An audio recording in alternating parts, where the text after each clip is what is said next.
Donc, bonjour mes frères et sœurs, et nous sommes lundi, et nous commençons, ou je devrais dire plutôt, nous continuons ensemble l'étude du chapitre 8 de l'Évangile de Marc. Notre bon Père du ciel, nous continuons à se courber devant toi pour être instruits, pour être enseignés, pour être redressés, pour être libérés du mensonge qui a été accumulé en nous tellement d'années. Seigneur, tu as dit par le psalmiste, ta parole est une lampe à mes pieds, une lumière sur mon sentier. Tu dis aussi que, par le psalmiste, je mets ta parole dans mon cœur afin de ne pas pécher contre toi. Seigneur, c'est notre désir. C'est notre désir encore cette semaine que tu nous instruises pour mieux te connaître, pour mieux connaître ton Fils Jésus. Afin que quand on parle, ce que nous disons de toi soit vrai. Au nom de Jésus. Amen. Jésus est arrivé dans l'histoire de l'humanité lorsque les temps ont été accomplis et que le royaume de Dieu était pour être installé, était pour commencer. Et Marc a commencé son évangile en disant « Le royaume de Dieu est proche ». Jean-Baptiste arrive, il annonce l'arrivée du Messie. Et on a vu que dès le début de son ministère, quand il a été baptisé, Dieu a déclaré du haut du ciel, « Voici mon Fils bien-aimé ». Donc, le royaume est en train de s'installer. Et je crois qu'il faut regarder l'évangile de Marc dans cette optique-là. Pas dans l'optique, qu'est-ce que ça nous rapporte à nous, qu'est-ce que Dieu veut que nous fassions, mais qu'est-ce que Dieu est en train de faire dans l'histoire de l'humanité? Il était en train d'installer son royaume.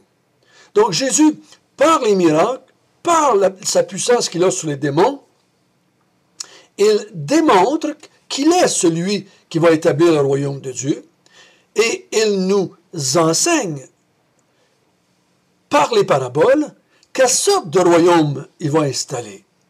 Et parce que les Juifs, comme beaucoup de gens, ont une fausse conception du royaume de Dieu.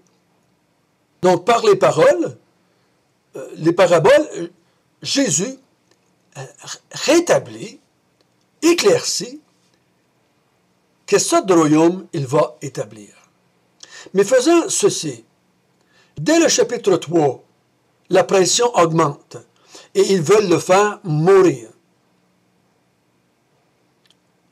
Et chaque fois que Jésus enseigne ou prend position contre le leadership, la pression continue d'augmenter. Et on a vu au chapitre 7, quand il a pris position contre la tradition des anciens, la pression augmente encore. Et à cause de cette pression qui augmente continuellement, on a vu que Jésus s'est retiré en dehors de la Galilée, vers les non-juifs. Tyr, Sidon, la Décapole, on va le voir dans le chapitre 8, Césarée de Philippe, Bethsaïda, tout ça c'est au nord de la Galilée et au nord d'Israël. Pays considéré comme étant, par les Juifs, pas très bien. Même les Juifs de Jérusalem avaient de la misère avec la Galilée, qui appelait la Galilée des gentils. Puis il disait, il n'y a pas de prophète qui sort de Nazareth. Il n'y a rien de bon qui sort de là. Donc, c'était regardé comme, religieusement, spirituellement, comme deuxième catégorie. Et on a terminé la semaine passée par la foi des petits chiens. Cette foi que les non-juifs ont et que Jésus a répondu. Donc, le royaume qui est en train d'installer, oui, est venu premièrement chez les Juifs, oui, est arrivé à travers le peuple d'Israël, mais c'est pour atteindre toutes les nations du monde. Et les nations du monde vont jouir du royaume de Dieu, de la même chose que les Juifs, par la foi. Et ce matin, nous continuons à partir du chapitre 8 et au verset 10.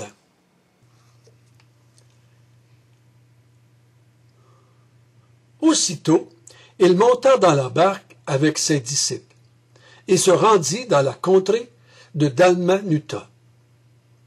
Les pharisiens survinrent, se mirent à discuter avec Jésus et, pour l'éprouver, lui demandèrent un signe venant du ciel.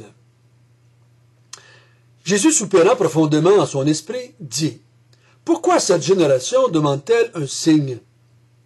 Je vous le dis, en vérité, il ne sera point donné de signe à cette génération. » Puis il les quitta.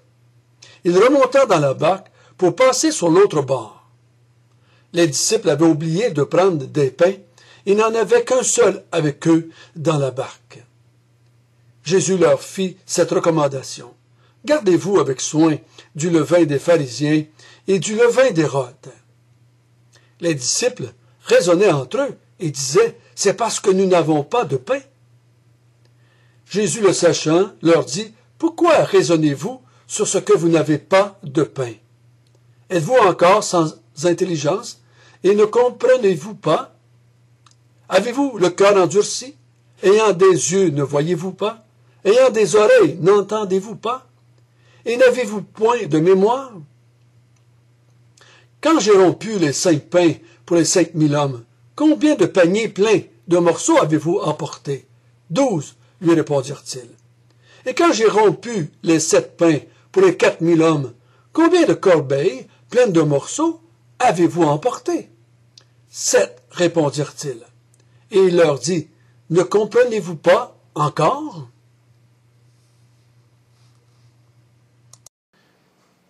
Jésus était du côté de la Décapole.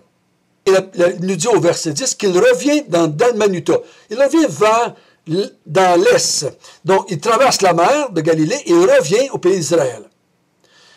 Dalmanuta, il y en a qui disent que c'est Magdala. Donc, si vous regardez sur une carte géographique, vous allez voir plus facilement Magdala que Dalmanuta. Mais il revient dans le territoire d'Israël. Et là, aussitôt qu'il arrive, des pharisiens viennent et veulent discuter avec lui. Mais leur but en discutant, c'est de l'éprouver. Et certaines Bibles traduisent bien, je crois, en disant pour le piéger, pour le prendre, pour le dénigrer, pour l'abaisser, pour le discréditer auprès des Juifs ou auprès des Romains. Pour l'éprouver, il lui demande un signe venant du ciel. Qu'est-ce que c'était que ce signe venant du ciel qu'il voulait? C'est pas tout le monde qui est d'accord sur l'interprétation de ce signe venant du ciel. Je ne crois pas qu'il leur demande un autre miracle. Jésus a fait, depuis quasiment 3 ans, des milliers de miracles. Mais c'est quelque chose qui est venant du ciel. Est-ce qu'il pensait à quelque chose de semblable comme Élie, qui a fait descendre le feu du ciel? Est-ce qu'il voulait avoir quelque chose comme Moïse, qui a fait des catastrophes écologiques? Est-ce que c'est ça? Je crois qu'il voulait quelque chose de plus fort pour le piéger. OK, on sait que tu es capable de faire des miracles, hein?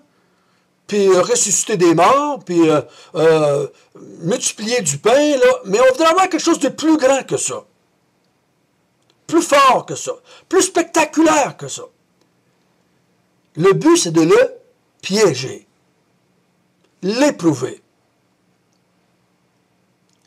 Et Jésus soupire profondément. Il est lassé, il est frustré, je dirais. Et il dit, pourquoi cette génération demande-t-elle un signe? Pourquoi? Et il dit, je vous le dis, il ne sera point donné de signe à cette génération-là. Donc, même si on n'est pas sûr, qu'est-ce qu'ils voulaient voir, les pharisiens? Qu'est-ce qu'ils voulaient que Jésus fasse? Sachant probablement qu'ils n'étaient pas capables de le faire. Ils veulent le piéger. Mais Jésus lui répond, il ne sera pas donné de signe à cette génération. Il leur dit, vous n'aurez pas ce que vous demandez. Parce que Jésus sait que cette génération, elle est mauvaise, elle est perverse, elle est idolâtre, elle est incrédule, elle a un cœur éloigné de Dieu. Et il sait très bien qu'ils veulent le faire mourir.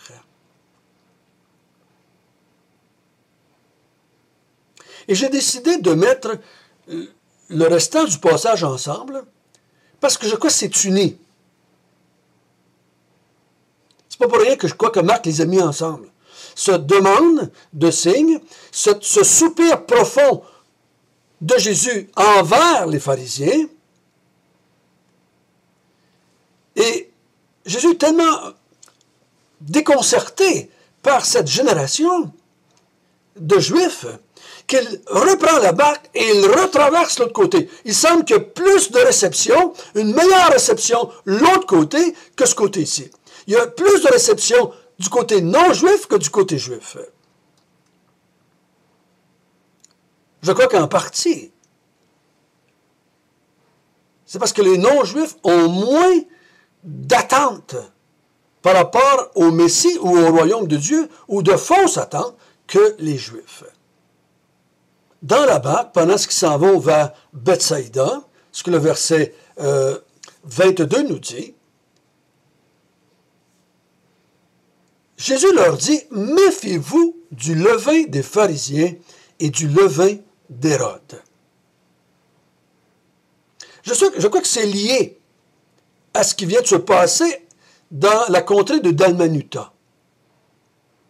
Quelle est donc cette mise en garde? Il dit, méfiez-vous, gardez-vous, protégez-vous, soyez vraiment sur vos gardes avec le levain des pharisiens et le levain d'Hérode. De quoi parle-t-il ici? En tout cas, les disciples ne comprennent pas. Les disciples ne saisissent pas. Parce que les disciples, les autres, ils disent, « Ah, s'il nous dit ça, de se mettre en garde contre le levain des pharisiens et d'Hérode, levain, pain. » Les autres comprennent ça comme ça. Et ils disent, c'est probablement parce qu'on n'a pas pris de pain avec nous que Jésus nous dit ça. Et Jésus, par sa réaction, on ressent une espèce de frustration. Pas négative ici, c'est pas péché, là, que je t'entends dire que Jésus a péché. Mais il soupire après cette génération de pharisiens. Et ici, je crois qu'il soupire jusqu'à un certain point avec ses disciples. Parce qu'il leur dit, êtes-vous encore sans intelligence? Ne comprenez-vous pas encore? Moi, je crois qu'il est en train de dire qui je suis, ce que je suis en train de faire, ce que je suis en train d'établir. Est-ce que vous ne comprenez pas? Avez-vous un cœur endurci? Vous qui avez des yeux, vous ne voyez pas. Vous qui avez des oreilles, vous n'entendez pas. Êtes-vous avec un Alzheimer? Vous manquez-vous de mémoire? Je ne vous parle pas de pain ici. Parce que du pain, je peux vous en produire plein de bateaux. Puis là, il leur pose la question par rapport aux deux multiplications des pains. Et la réponse, c'est des pains, je peux en faire tant que je veux. C'est pas ça dont je parle. C'est pas ça dont je parle. Donc, il n'est pas en train de dire à ses disciples, au moins, le levain, que c'est du pain ou quelque chose qu'ils pourraient manger.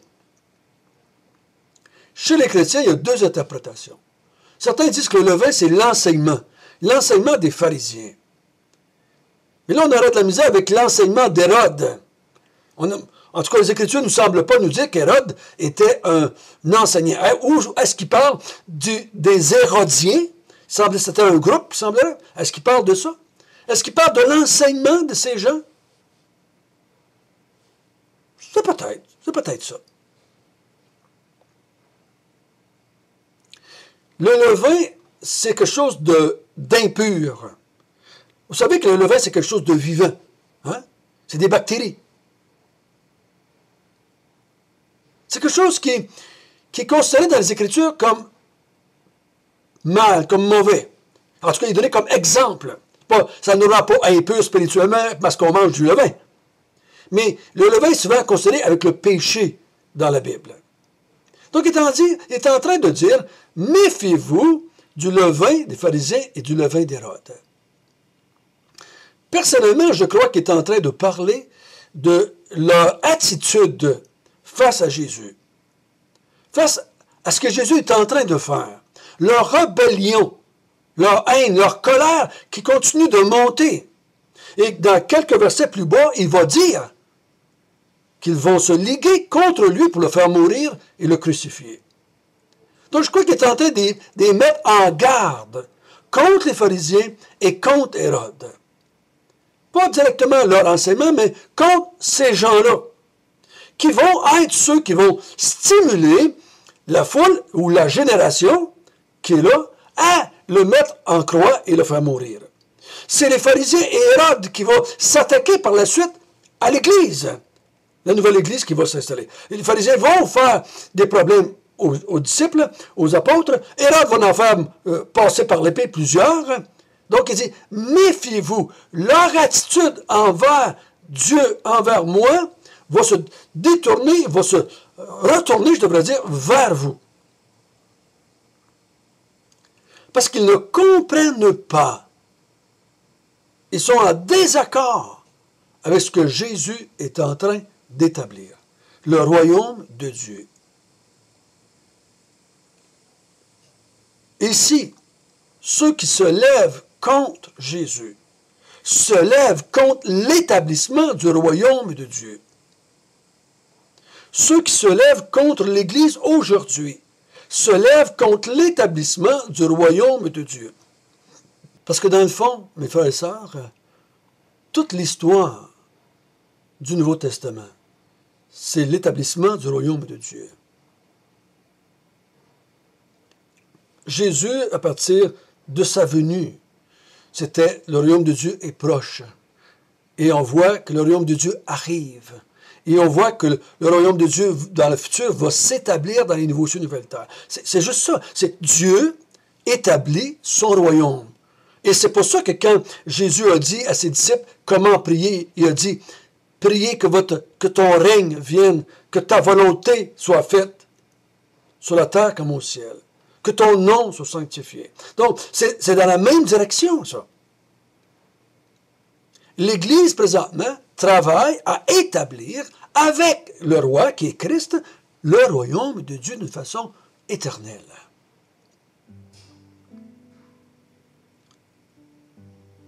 Donc, méfions-nous de ceux qui sont contre le royaume de Dieu. Notre bon Père du ciel, merci de cette mise en garde qui était valable pour eux, je crois qu'il est valable pour nous. De se mettre en garde contre tous ceux qui ne veulent pas du royaume de Dieu, qui ne veulent pas que Dieu règne sur le monde. Garde-nous, Seigneur. Amen.